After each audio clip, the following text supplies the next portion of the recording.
ഭരണഘടനാ സംവിധാനങ്ങളെ തകർക്കുന്നതിന് ബോധപൂർവമായ ശ്രമം ബഹുമാനപ്പെട്ട ഗവർണർ കുറച്ചു കാലമായി നടത്തിക്കൊണ്ടിരിക്കുകയാണ്. അതിലൊന്നും അദ്ദേഹത്തിന് വിജയിക്കാൻ കഴിഞ്ഞില്ല. ഇപ്പം അദ്ദേഹം സ്വീകരിക്കുന്ന സമീപനം പരമാവധി പ്രകോപനം ഉണ്ടാക്കുക, എന്നിട്ട് ഭരണ സംവിധാനം തകർന്നു എന്ന് വരുത്തുക. കേരളത്തിൽ ഇതുവരെ 22 ഗവർണർമാരുണ്ടായിരുന്നു. രാമകൃഷ്ണ റാവു മുതൽ ഇപ്പോഴുള്ള ഗവർണർ വരെ. ഈ ഗവർണർ വരുന്നതിനേക്കാളും മുമ്പേ NDA ഗവൺമെൻറ് തന്നെ നിശ്ചയിച്ച ജസ്റ്റിസ് സദാശിവം ഈ കേരളത്തിൻ്റെ ഗവർണറായതാണ്.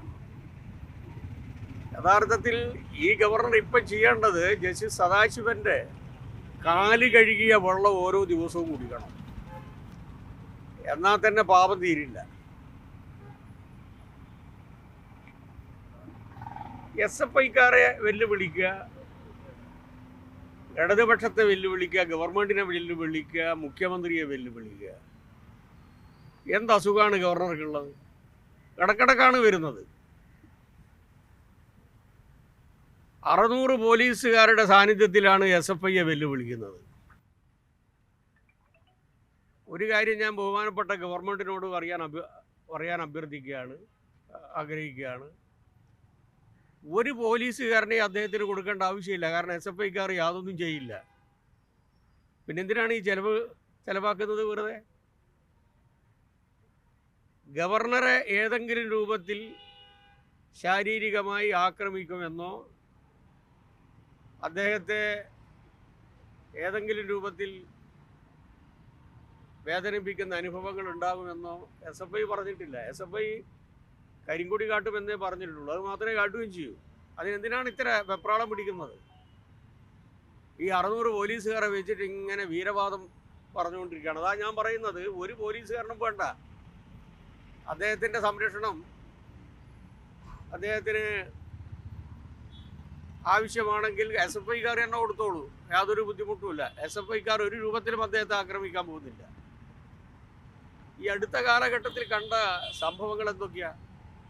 ഇപ്പം 2 പരിപാടി, ഡൽഹിയിലുള്ള പരിപാടിയും RSSൻ്റെ പരിപാടിക്കാണ് പോയത്.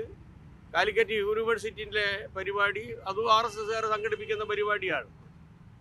എന്നിട്ട് അതിനേക്കാളും മുമ്പേ RSSകാരെ വിളിക്കുക, എന്നിട്ട് അദ്ദേഹത്തിന് പറയാനുള്ളത് സ്വകാര്യമായിട്ട് അവരോട് പറയുക. എന്നിട്ട് ഇതിൻ്റെ എല്ലാം പിന്നിൽ മുഖ്യമന്ത്രിയാണുള്ളത്. മുഖ്യമന്ത്രിയെ പാഠം പഠിപ്പിക്കണം എന്ന സന്ദേശമല്ലേ അദ്ദേഹം കൊടുക്കുന്നത്.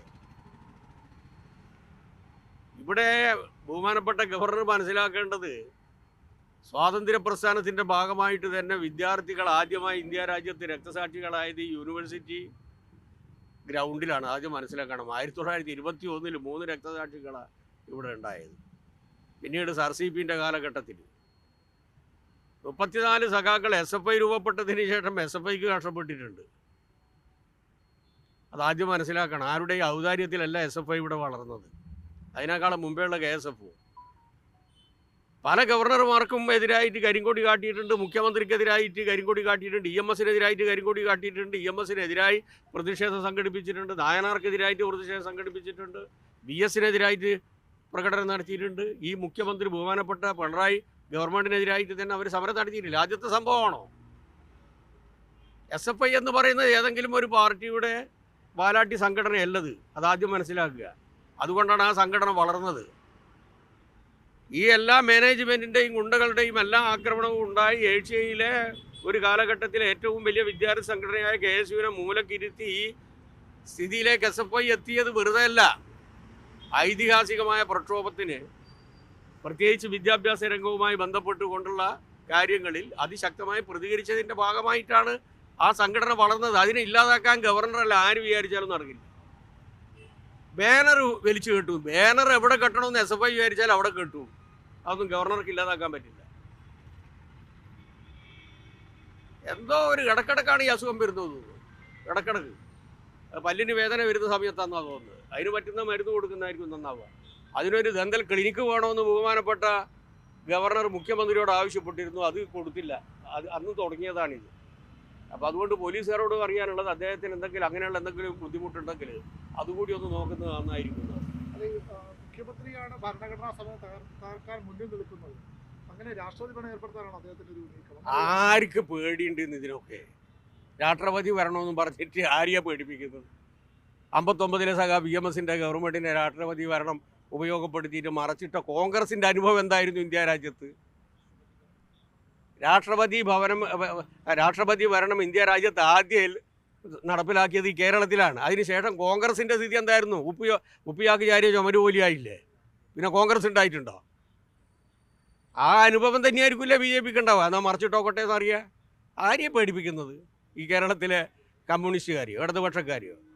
കണ്ണൂർ ബ്ലഡി റാസ്കൽസ് മൊറോൺസ് ഈ ഇംഗ്ലീഷിലുള്ള എല്ലാ വാക്കുകളും അയാൾ ഇടക്കിടക്ക് ഇങ്ങനെ പ്രയോഗിക്കുന്നുണ്ടല്ലോ. ആർക്കെതിരായിട്ട്? കണ്ണൂരിനെ പറ്റിയിട്ട് എന്തെങ്കിലും അറിയുമോ? എന്തെങ്കിലും ചരിത്രം കണ്ണൂരിനെ പറ്റിയിട്ട് അറിയുമോ? കേരളത്തിൻ്റെ സ്വാതന്ത്ര്യ സമരവുമായി ബന്ധപ്പെട്ടുകൊണ്ട് നാടുവാഴിത്തത്തിനും ജമിത്തത്തിനും എതിരായി പടഞ്ഞു വീണ് മരിച്ച തൂക്ക് കയറേറിയ എത്ര രക്തസാക്ഷികളെ സംഭാവന ചെയ്തിട്ടാണെന്ന് ഈ പ്രസ്ഥാനം ഇവിടെ ഉണ്ടായത്? അതൊക്കെ ആദ്യം പഠിക്കണം ബഹുമാനപ്പെട്ട ഗവർണർ. എന്നിട്ട് ഇവിടുന്ന് 600 പോലീസുകാരുടെ സാന്നിധ്യത്തിൽ വേഷ്ടിയും കെട്ടി അങ്ങ് ഇറങ്ങുക. ആ വേഷ്ടി കാണുമ്പോൾ തന്നെ എനിക്ക് പേടിയാണ്. കാരണം ഏതെങ്കിലും കുട്ടികളൊന്നും ഇങ്ങോട്ട് വലിച്ചാൽ മതി, അപ്പം തന്നെ ശ്വാസം മുട്ടിയിട്ട് മരിക്കും. ആ കുട്ടിയെ SFIക്കാർ അങ്ങോട്ട് പോകണ്ടെന്ന് തീരുമാനിച്ച് അയ്യോ ഒരൊറ്റ വേഷ്ടിനെ പേടിച്ചിട്ട്. വെറുതെ മനസ്സിലായേക്ക് എന്തൊക്കെ കൊപ്രായി കാട്ടുന്നത് ഒരു ഗവർണർ. ഈ കേരളത്തിലെ പൊതുസമൂഹം ഇത് അംഗീകരിക്കുക. ഇനിയെങ്കിലും അവസാനിപ്പിക്കണ്ടേ? അതല്ല ഞാൻ പറഞ്ഞ NDA ഗവൺമെന്റ് തന്നെ തീരുമാനിച്ച ഒരു ഗവർണർ ഇവിടെ ഉണ്ടായിരുന്നില്ലേ? ഇദ്ദേഹം വരുന്നതിനേക്കാളും മുമ്പേ ജസ്റ്റിസ് സദാശിവോ സുപ്രീം കോടതിയിൽ പോയ കേസ് നിൽക്കില്ല എന്ന് മനസ്സിലാക്കിയിട്ട് പോലും നിയമത്തിന് അംഗീകാരം തന്ന ഒരു മഹാനായിട്ടുള്ള ഗവർണർ ഇവിടെ ഉണ്ടായിരുന്നു. അദ്ദേഹത്തെ കണ്ടുപഠിക്കണം. അതാ ഞാൻ പറഞ്ഞത്, ഓരോ ദിവസവും അദ്ദേഹത്തിൻ്റെ കാല് കഴുകിയ വെള്ളം രാവിലെ ഉച്ചക്കും വൈകുന്നേരം ഭക്ഷണത്തിന് മുമ്പോ പിമ്പോ ഒന്ന് കുടിച്ചാൽ ഈ അസുഖം മാറും കേട്ടോ. പല്ലുവേദനയും മാറും.